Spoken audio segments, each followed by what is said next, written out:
Hi, I'm Corey. Welcome to Creating with Scraps. This is my version of the video collaboration by Justine from House of Mahalo and Mandy from Sunflowers and Doors, who have a Facebook group called Junk Journal Ideas and Inspiration. And they set up a collaboration for May with a hashtag of May You Be Inspired By. And the concept is to introduce yourself and tell how you got started in junk journaling, and then maybe share a tip or a trick. Short, brief videos that actually are very, very fun because I've been able to meet artists or creators or junk journalers that I'm not familiar with. So that's what this is. And I'm starting with, as you can see, a picture of junk journals, just a variety of junk journals. But I'm going to step back one to talk about how I got started and why. This is, let's see if I can do that. This is a standard algorithm for multiplication, 34 times 12. And the product of those two factors is 408.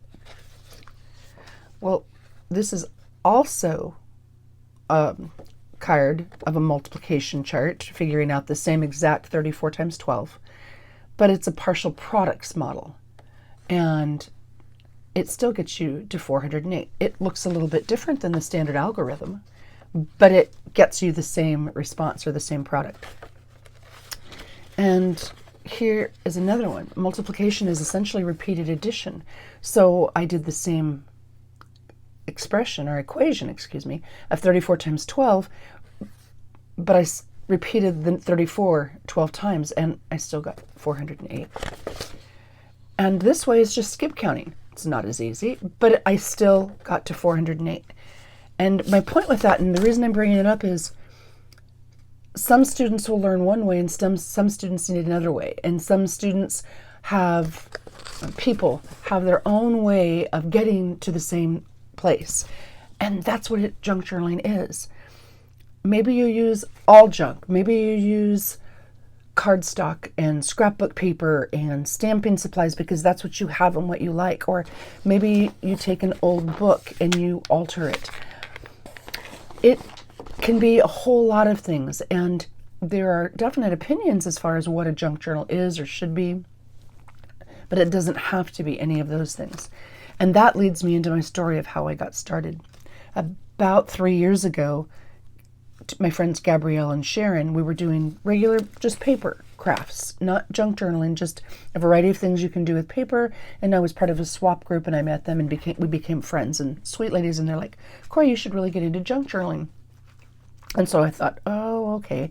And I looked at a couple channels and such that they had recommended and played with it a little bit. And I kept repeatedly getting told that it needs to be, magazine images and junk mail envelopes and paper for the recycle bin and those types of things. Don't use your cardstock or don't use your other bits because those aren't really junk journals.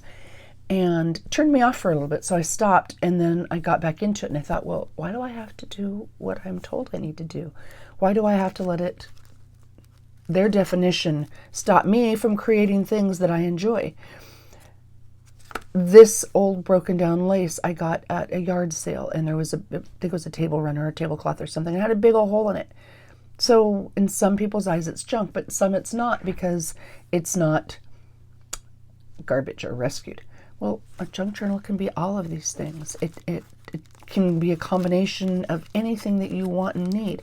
If you only choose to use junk, rescued from a recycle bin, rock on. That's fabulous. But if you want to use digitals and other craft supplies and recycled bits, well, that's a junk journal too. It is what you want it to be and how you imagine it to be. Now, most of the ones I'm going to quickly show you here were gifted to me, or I purchased some of these too, and they may not look like somebody's idea of a junk journal, but they are. And they're what that artist or that creator imagined them to be and how they wanted them to be. I remember one of the critiques I got, one of my earlier journals, is that it wasn't really a journal because there weren't lots of blank pages for writing. Well, I like to have pages for writing or places to write on every page of my journals. but it may not look like somebody else's. It may not be page after page of writing paper. Maybe it's in a tuck spot, or maybe it's in a pullout, or a journal card, or a notepad, or a tag, or something like that, because that's what I enjoy. And if I were to offer a tip to newbies, I would say, do what you enjoy. Do what makes you happy. Do the things that inspire or encourage you. Now, I am gonna go on to say, I adore Tim Holtz and what he does, and I know many, many, many other people do as well. And he's really big on you do you, which I appreciate beyond belief. But one of the things I've learned in this hobby is, especially when you're new, you don't even know who you are sometimes as a creator. Now, I love this color palette. I was told this wasn't a junk journal. It's a mixed media piece that I was going to use in 2021 as my word of the year junk journal. That's not really a junk journal, Corey. That's a mixed media piece. So I'm like, oh, okay. And so I haven't used it. But it could be. I could make this into a journal. I could make this into a notebook, and that's absolutely perfectly fine. This is a digital kit with old lace and linen and yarn that was gifted to me, and it's absolutely adorable. My word for 2022 was squirrel, and so a friend made me this absolutely fabulous little journal with a squirrel theme. And even though it's 2 by 3 or something like that, 2.5 by 2.5, 3.5, I don't know, small, it's still a junk journal, as is this gorgeous bit with big, huge mixed media pieces on it. And this that I had made based on treasure books, Natasha Treasure Books, with the drop-down spine and the tie-in signatures that you don't have to sew into your pages. This is a junk journal. You Do You works perfectly, beautifully once you've decided and determined who you are as a junk journaler. And my video focuses on, that, and the concept that you can try a variety of things pretty inexpensively as you're deciding who you are. I like a ton of these. I like all of them. They're beautiful. They're unique. They're different. They're fun. They're precious to me because they were gifted to me.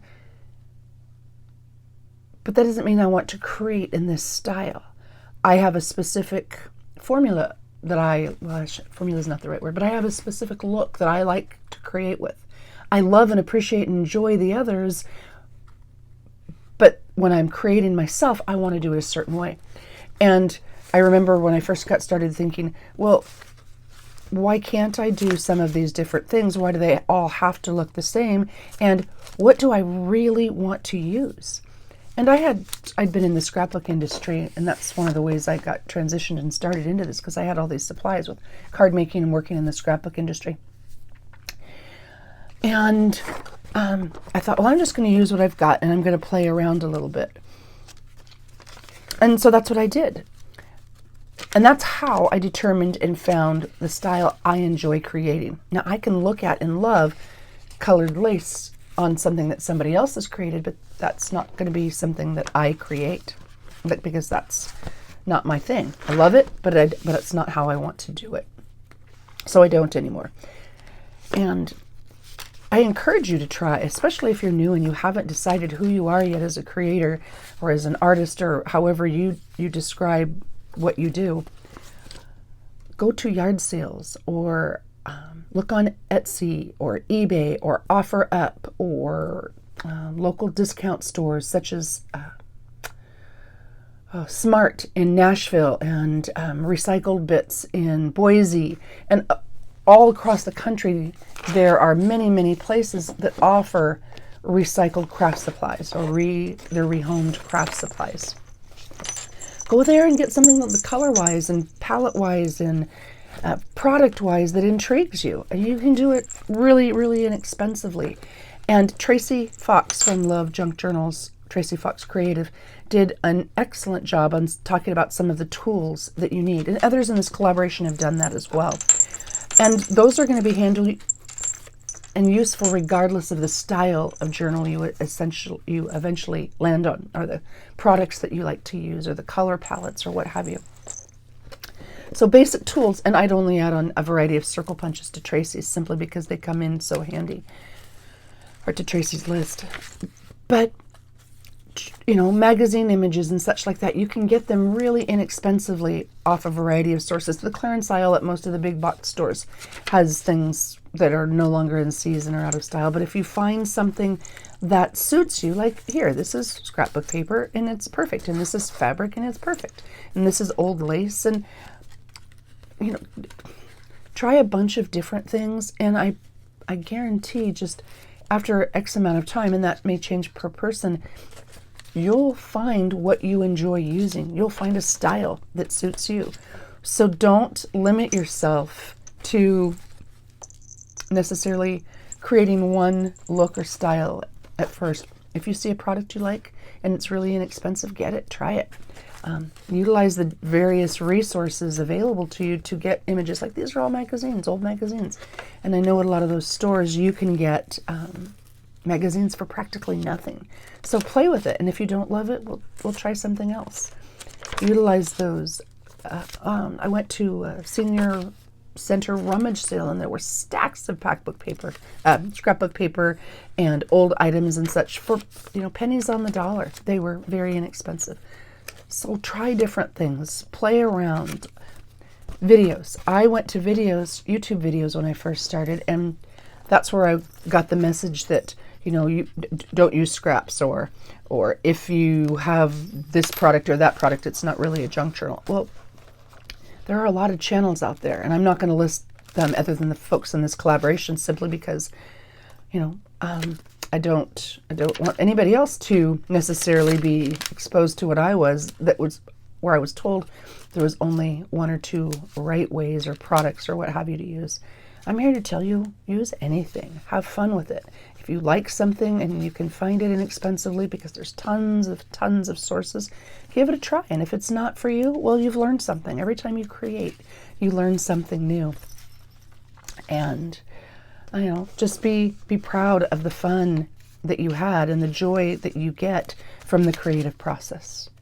So there's my advice, there's my tip, and there is how I got started. Thank you for watching. I'll list the other ladies. I don't believe there's any gentlemen this time, but I'll list the other ladies below in the drop-down box, the more drop-down box, so that you can go and see some of their videos and their suggestions and see what they offer. Because the sky's the limit, and you can do and create anything that inspires you. Thank you very much for watching. Take care and happy creating.